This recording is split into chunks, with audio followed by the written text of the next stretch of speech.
all that we've given them, that they would go out of their way to sabotage our peace talks, and then our president would sit there and take it and not correct the record? That's even worse. To be honest, that's even worse. Recently, Dave Smith had a podcast where he talks a little bit about Israel's recent strike on Iran, how culpable the U.S. is, how much foreknowledge the Donald Trump administration had, and if he did have foreknowledge, how much this really smacks in the face what was the public-facing U.S. foreign policy leading up to that point. So let's watch and let's react. Please like the video and subscribe to the channel. Let's just explore for a second here. If let's say the Tucker Carlson angle is right. Let's say that, which, certain things are kind of hard to explain, but if what Tucker, like, it certainly is plausible that Israel would go ahead and do this, even without Donald Trump's support. I mean, they've always been their game is always to lure America into their next war. And so maybe this was it, that they just felt like they'd put Trump in this position and then he'd have no choice. So let's explore that scenario, which, look, maybe there's a third one that I'm missing here, but it seems like it's got to be one of these two. So let's say, as Tucker Carlson says, that Donald Trump and Steve Witkoff were negotiating in good faith. They wanted to get a deal done. They wanted to avoid this war. And then Israel sabotaged them. Okay, so just to understand here, we're in negotiations with the Iranians. There was a meeting set the day after Israel attacked. The next day, the Iranians were supposed to be negotiating with the Trump administration. So then Israel attacks, destroying the possibility of negotiations, at least it seems. There are reports today that Iran still wants to negotiate, but I have a feeling we're past that point. I hope I'm wrong, and I hope this does end in a very short war that ends in negotiations. That would be great. But let's say that Israel, keep in mind, by the way, that after bending over backward for Netanyahu in his first administration, Netanyahu, I mean, literally doing things that no other president has ever done for the Israelis, moving the embassy from Tel Aviv to Jerusalem. And you understand why that's such a provocative thing that the Israelis have wanted for so long, because the two-state solution, going back to the Oslo Accords, was supposed to be based around 1967 borders. And when people say 1967 borders, they mean before the Six-Day War in 1967. So the borders that held from 1948 until 1967. Yeah, Dave is probably on point here. If Trump really had a lot of foreknowledge about this attack, or even directed parts of it, for Israel to slap across the face the U.S. foreign policy of that's public facing, it would be disaster if it was any other country but Israel. But the U.S. funds Israel. So what seems to have happened here, in my eyes, is that Netanyahu did a gamble. He rolled the dice to some extent. It was a gambit. Even if Trump didn't want to bomb Iran, Netanyahu decided to do it and thought, well, there's a plausible scenario out there that even if Donald Trump doesn't want us to do this, he'll have no choice, based upon how much the Israel lobby controls him and our elected officials, to support it, boast about it, talk highly about it, say that, this is part of the bargaining process. How absurd is that? But I think that is ultimately what happened here. So those borders would split Jerusalem, with East Jerusalem being a part of the new Palestinian state, with East Jerusalem in the West Bank and Gaza being the Palestinian state. So the significance of putting the embassy in Jerusalem, or of Israel calling Jerusalem its capital rather than Tel Aviv, is that it's a signal that you're never getting your Palestinian state. Much like the settlements in the West Bank. It's like, hey, if we're going to give them a state, then how come we're building these giant settlements on the territory that's supposed to be their state? So Donald Trump moves the embassy to Jerusalem. Donald Trump gets the Abraham Accords through, basically bribes the surrounding Arab countries to recognize Israel and enter into, normal relations with them, bribes them with taxpayer money to do that. He does everything he can, kills Soleimani, is just the most pro-Israel president you could possibly be. He probably was. I mean, you could argue that Biden was too, but Biden's presidency was mostly run by the deep state. But it's hard to argue that Trump isn't the most pro-Israel president in probably U.S. history. And I don't say that glowingly. I don't say that happily, but it probably is true. And yet, Benjamin Netanyahu was the first one to throw Donald Trump under the bus and congratulate Joe Biden for winning the 2020 election before American media had even called the race for Joe Biden. Forget the weeks and months afterward where Trump was contesting the election and bringing court cases. Obviously, all of them failed, but that wasn't clear at the time.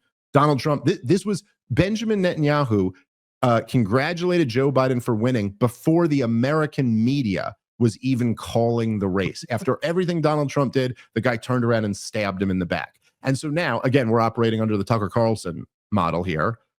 Now, you're telling me that Donald Trump was in the middle of negotiations and Israel started a war that Trump was trying to avoid. And then they went out and lied about it and said, no, he was in on it the whole time. And Donald Trump doesn't correct the record.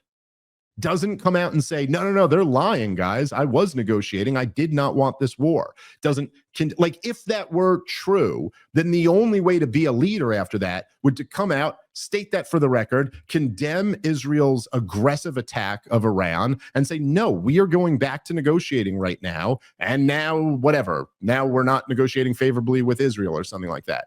But he didn't. Because essentially that would just make him look weak. That would make him look weak because something was done to him against his will that has now totally changed the calculation and made peace much more difficult to attain. Yeah, I think that's right. I think if Trump was complicit in this, some of his social media posts are accurate about it, boasting about it, how successful it was, how it's, a negotiating tactic. Come to the table, Iran, and agree right now. I tried so hard, but we couldn't take it. Or if he really was swayed in some way several days before this negotiation was supposed to happen, which Dave said it was supposed to happen the next day. I think it was supposed to be in Bahrain. If he was in on it, it's a lot worse. It's hard to know which, but to the extent that Trump was willing to allow this to happen after so adamantly talking to the media, telling Americans that he wanted to secure peaceful arrangements with Iran so that the nuclear weapon program would never be a problem. And then for this to happen, again, if it was any other state than Israel, this would be a huge blunder that would cause mass consternation, and you might even have new calls for a regime change against a state that did that to the U.S., but not Israel. So I think what happened is if Trump truly did not want this, he thought that the only way I can save face is to act like I was in on it the whole time. It makes me look like I'm in a position of strength, but that could not be more of a miscalculation in my mind. That is going to split his coalition of supporters. It's going to prevent him from getting done a lot of the other elements of his agenda, the supposed deportations, the protectionist tariffs, and some other things that he wants. I really do think that this will sabotage his presidency if, the fallout from Doge hasn't already done that. So if that's true, if the Tucker Carlson, model, whatever you want to call it, if Tucker Carlson is right when he says he knows for a fact that Trump and Witkoff were negotiating in good faith and were not covering for the Israelis, then Donald Trump is allowing that to be the narrative. It's actually even worse for Donald Trump. Then he is the most impotent coward of a leader, that he wouldn't even go out and correct the record to potentially avoid World War III. In the worst case scenario, avoid World War III. In a better case scenario, avoid a catastrophic war in the Middle East. And beyond that, just to tell the truth, just to not allow the Israelis to dog walk you into the policy they want. And if you're Tulsi Gabbard that presented the intelligence that Iran doesn't have a nuclear weapon, not only that, they haven't restarted their nuclear weapon program, and there's no evidence that they've done that since 2003. That's literally what she said something like 60 days ago. If she doesn't come out and say, hey, this is faulty intelligence, the whole basis and war propaganda campaign to support this is bogus, that bodes badly for her too, even though she's under a Trump administration where it'd be hard for her to say that. But, she's been known to be a more anti-war voice or a more non-interventionist voice than many people in the U.S. government, certainly in the intelligence services. And that's not to say she's perfect at all. I've never thought that about her. She's actually pretty bad when it comes to Israel, but she has been viewed as more of a non-interventionist than so many others that have filled that role. For her not to stand up and say, like, hey, no, this is wrong, or tweet about that, that shows that, she's just in on whatever they want to do, whatever Trump wants to do to tie ourselves around Israel more than it's already tied around the hip is just kind of lunacy. It really makes a lot of people frustrated that supported him, thinking that he wouldn't go around starting new wars, but it sure looks like he was at least partially in on this one. So you got two options here. Either way, it's a disastrous failure from Donald Trump. And that just really can't be overstated. And so that is why I said earlier today on Breaking Points that I'm not that I was ever really on it or whatever, but I'm officially jumping off the Trump train here. I just think the guy, if he ever did deserve our support, he no longer does. Yeah, amen. That's right. I was never a supporter of Trump. I could understand the libertarian case for supporting Trump over Harris. I always kind of could, even though that I wouldn't do that. It, seems to have been in many ways status quo as to whether Harris was elected at this point. Of course, that's not true in all regards. She was talking about resurrecting, hate speech laws, drawing up new laws to curtail speech on the internet and just bogus stuff like that I think just completely torpedoed her campaign, besides the fact that she presented horribly and didn't know anything about anything, and she didn't have the charisma or charm that Trump is known to have with some circles. But either case, it's hard to say that Trump has many great dissident victories. I did a video on some of them. I do think withdrawing from the World Health Organization was awesome. I think releasing the JFK files was awesome. And I think dismantling USAID was awesome. Those are the three biggest things I think he's done. Outside of that, I'm pretty disappointed too, but, I have less disappointment maybe than Dave because I didn't entertain the notion that Trump was going to be that good. Trump's been especially disappointing to me on this issue and Ukraine and Doge. This was, and I know Donald Trump was always, Israel's lapdog, and I know that he would always, was terrible on Iran, terrible on Israel, was always, would talk in this blustery language. But at the very core of Donald Trump's pitch was that I do that so we don't fight wars. This is what all of his supporters bragged throughout his first administration and the 4 years after, that there were no new wars under Donald Trump. Yeah, no new wars in the Middle East. Well, that's over now. And all this talk about how Russia wouldn't have dared done it had I been president, or Hamas wouldn't have dared to do it if I had been president. Israel will dare do it. Yeah, it sure seems like they did. And even if this was truly against U.S. foreign policy aims and Trump's legitimate, heartfelt desires, he hasn't responded well to it. And if he is, he's essentially lying about it rather than correcting the record, like Dave said. Trump's the leader of the free world, right? He should have more power and influence than Netanyahu, but it sure seems like Netanyahu just gets the U.S. involved in all the wars he's ever wanted, from Iraq to Syria to Libya, now Iran. And it's this relationship, this special relationship with Israel that causes so much woe. It causes so much disdain around the world for the U.S., the expenditure of treasury. Dead soldiers come home in body bags, PTSD, some of them blow their brains out because they can't handle getting accustomed to culture again. It's just criminal what is done to these soldiers.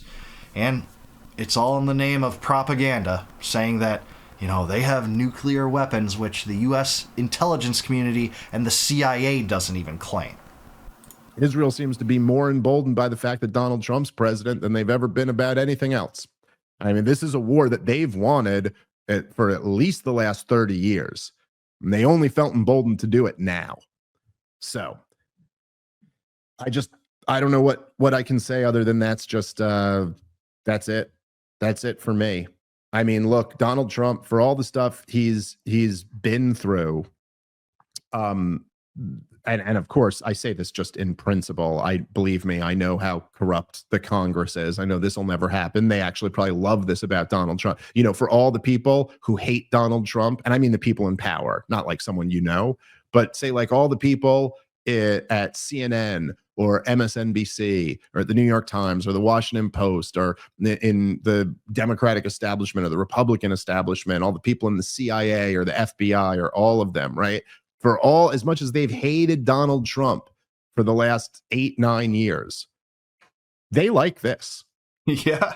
You won't see any impeachment attempts from the leadership, at least, maybe like some rogue elements, but you're not going to see like, you know, Nancy Pelosi and Chuck Schumer leading impeachment hearings over this. Yeah, that's right. Trump can say the sky is blue and water is healthy, and they can find problems with that and anything else he says, but this is something that they will ignore. They will not drag Trump over this war on behalf of Israel against Iran and how Trump's responded, even if it was a failure to correct the true record, because it seems like Netanyahu's gambit paid off to some extent, at least from his perspective. From the perspective of someone that wanted to remove the Iranian regime for decades, that Trump, to, you know, appear strong, had to go along with this and say, this is great news. This is a successful strike. You know, it's pretty sickening either way. Whatever was the case, we are financing this war, and it's going to be a disaster, much like all the other regime change operations have been. That's my guess. But this is actually the thing Donald Trump should be impeached for. He should be impeached and removed for this, because either of those two things, either of those two scenarios is just unforgivable. He should, if he had an ounce of integrity, he'd resign himself right now. Let JD Vance get in there. Let's see if maybe he's got a backbone. But if Donald Trump literally tried to not only fool the Iranians, but fool his own supporters into thinking that he was negotiating for peace, and then encouraged an illegal a war of aggression by the Israelis, then he should be impeached and removed. Yeah, hard to disagree. I mean, I thought, you know, pardon the pun, all the trumped up charges that were drawn up against him, the whole Russiagate hoax, that was crazy, and that wasn't based on reality. But if you're going to involve the U.S. in a new war against an enemy power and boast that you are in on it to some extent on Twitter, even if that's untrue, that contravenes the Constitution, which confines the declaration of war to Congress. Trump's not alone in violating it. It's been violated essentially by every president since World War II, because World War II is the last war in which the U.S. declared. But the U.S. is clearly involved in this war. They're going to, you know, Trump's still trying to maintain this facade of this is just Israel or whatever. But the U.S. is financing this. They give intelligence to the Israelis. So the U.S. is involved regardless or not. I think Dave's right. I hate to say, you know, a lot of dissidents are disappointed in Trump's mentality toward foreign policy. And this issue is one reason to think that. Yemen was another.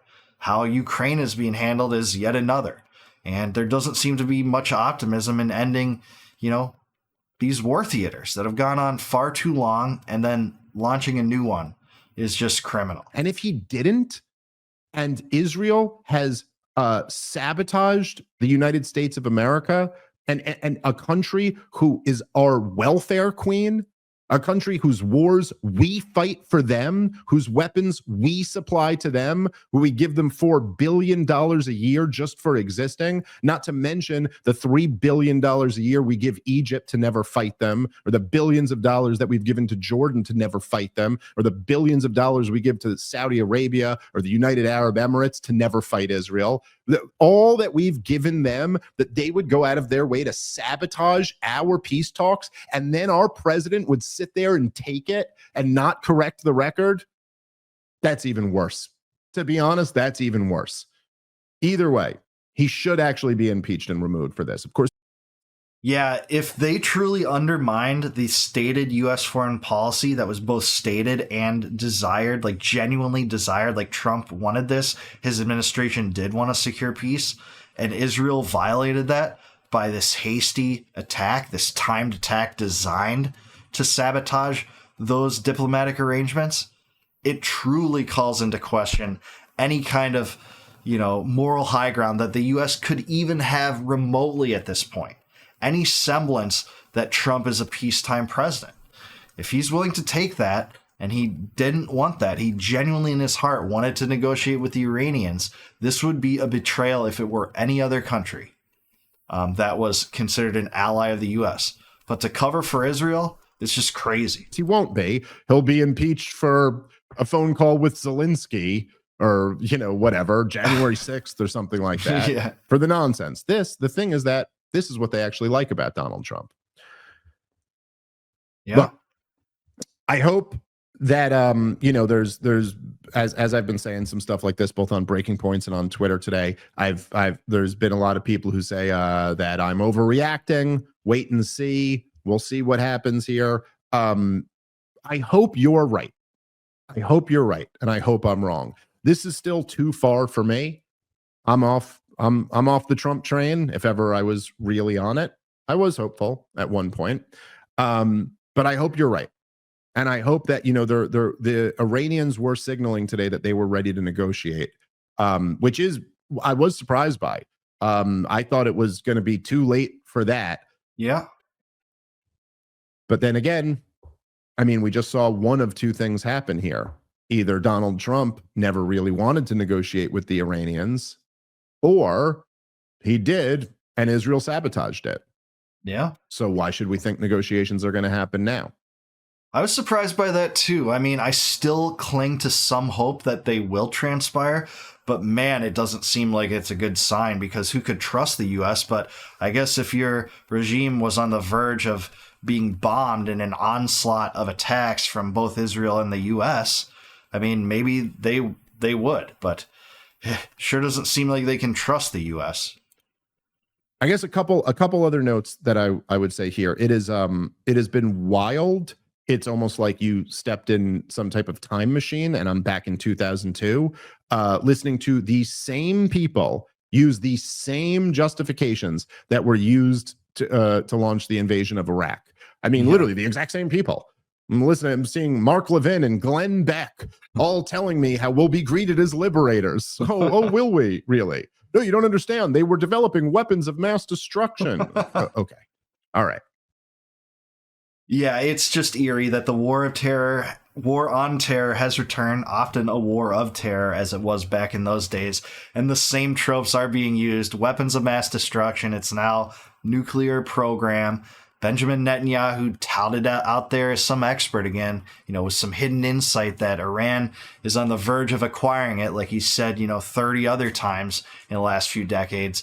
And it just is maddening. It's moronic. It's horrible U.S. foreign policy. The U.S. leads with war, and that's the worst part of our criminal government in my mind. But Dave's right.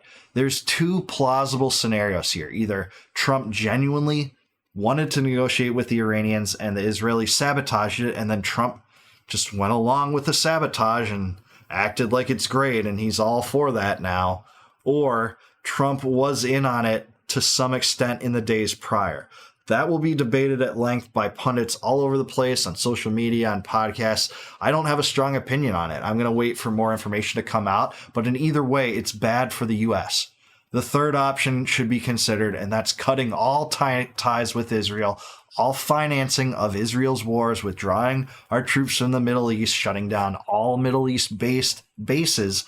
That won't happen. That is probably a pipe dream, but alas, that is the real America First solution that I promote, that Dave promotes, that the Thomas Masseys and Rand Pauls promote.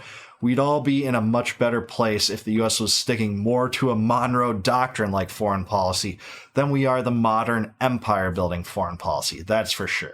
But I do want to hear from what you guys think.